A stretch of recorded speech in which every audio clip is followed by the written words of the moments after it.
Hello everyone, welcome you all to the Heat Power Engineering online class. This is Unit 4, Session 4. In this Session 4, we shall discuss with the Otto cycle. In the last session, we have discussed with the Carnot cycle, different types of cycles, and in that we have deal with the Carnot cycle. And today, let us discuss with the Otto cycle. And talking about the Otto cycle, the first successful engine working on this cycle was built by A. Otto. These days, many gas, petrol, and many of oil engine run on this cycle. It is also known as constant volume cycle, as the heat is received and rejected at a constant volume. So this cycle is called as constant volume. The reason is the heat received and rejected at constant volume. So this is why the reason it is called as constant volume cycle. Talking about this Otto cycle, this cycle is taken as a standard of comparison for internal combustion engine, this Otto cycle, for the purpose of comparison with other cycles. The air is assumed to be the working substance. The engine conceived by Otto has air enclosed in a cylinder whose walls are perfectly non-conductor of heat, as we discussed in the Carnot cycle. But the bottom is a perfect conductor of heat, where we are using either hot body, cold body, as well as insulator cap. Okay. So next, you can see this PV and TS diagram. The process, the state 1 to 2, the process followed by the path, which is isentropic expansion. And next one is 2 to 3, which is constant volume process. So as we have discussed, we know that this is called as constant volume cycle because heat added and heat rejected by constant volume. And next one is 3 to 4, which is isentropic compression. Okay, and 4 to 1, again it is constant volume cycle. And you can also see the TS diagram for Otto cycle: 1 to 2, 2 to 3, 3 to 4, 4 to 1. Okay.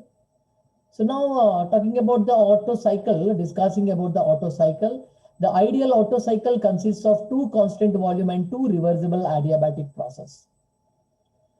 Let the engine cylinder contains m kg of air at point 1. So this is point 1.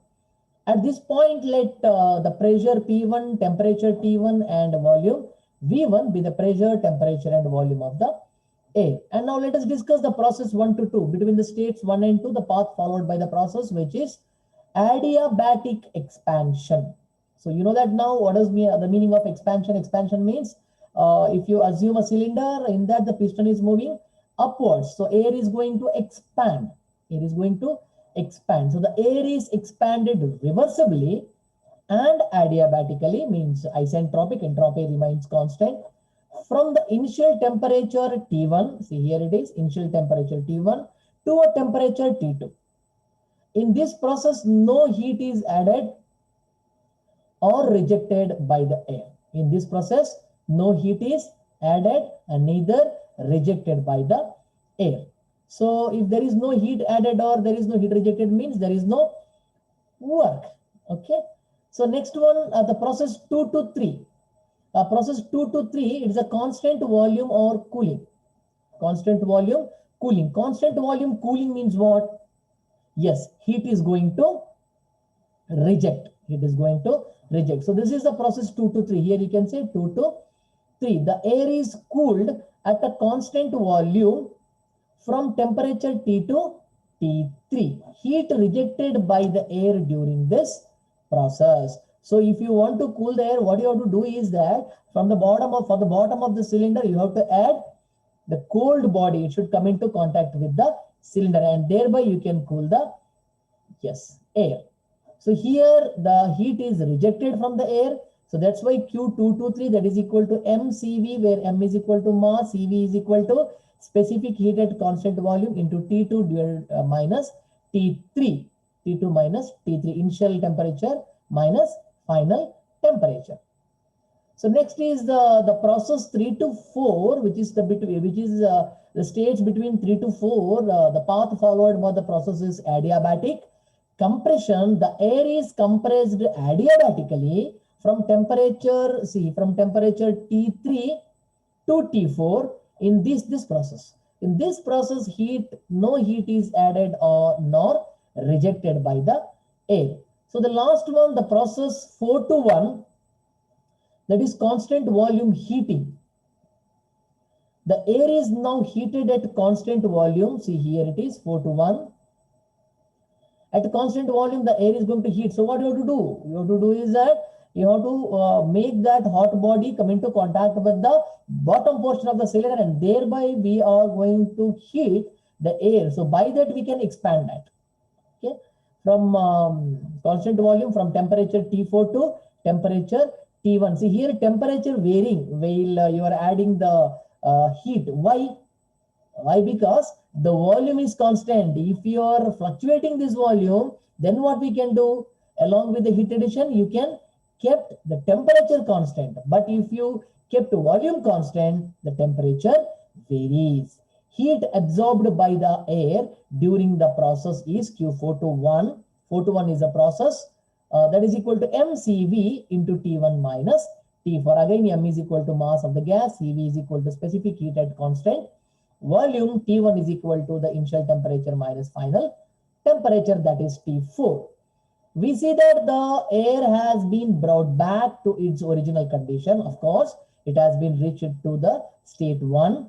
The condition is pressure, volume and temperature, which is P1, V1 as well as T1, thus completing the cycle, that is reversible cycle. So work done, we know that is equal to, as usual, heat supplied minus heat rejected, that is equal to mCV into T1 minus T4 minus mCV into T2 minus T3.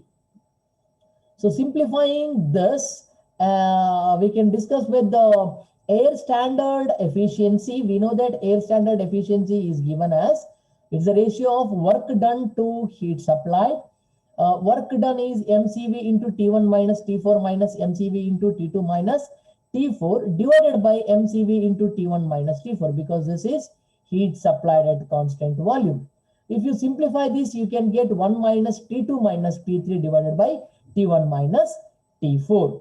So that is equal to 1 minus, you can take T3 and T4 out, T3, T4, and in the bracket I can write T2 minus T3 minus 1, denominator T4 out, T1 minus T4 minus 1. Take it as equation number 1. Okay.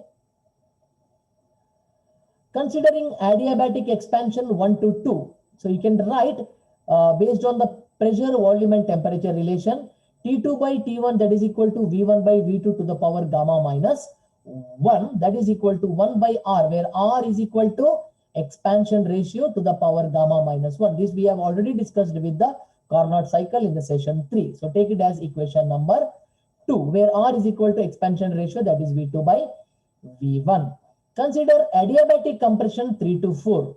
So based on the PVT relation, we can write T3 by T4 is equal to V4 by V3 to the power gamma minus 1, that is equal to 1 by R, where R is equal to expansion ratio to the power gamma minus 1. Take it as equation number 3.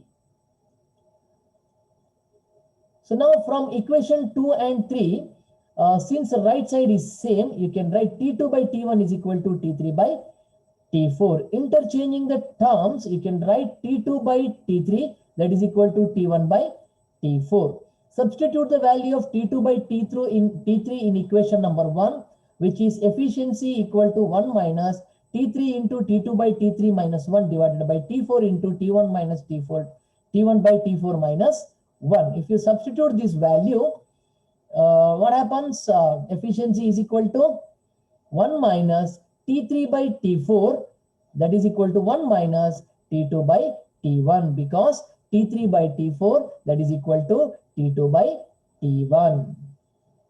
Okay, see, this is a simplification you can write. Instead of T2 by T3, we have added T1 by T4 minus 1. Instead of T1 by T4, as it is, we have kept. So after this simplification, we have made this simplification 1 minus T3 by T4. This is getting cancelled, right?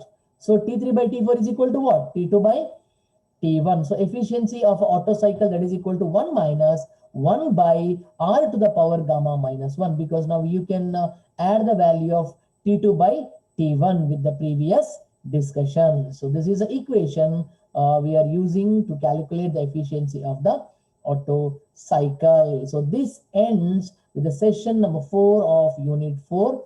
Thank you so much. Let us meet with the next session with the unit 4.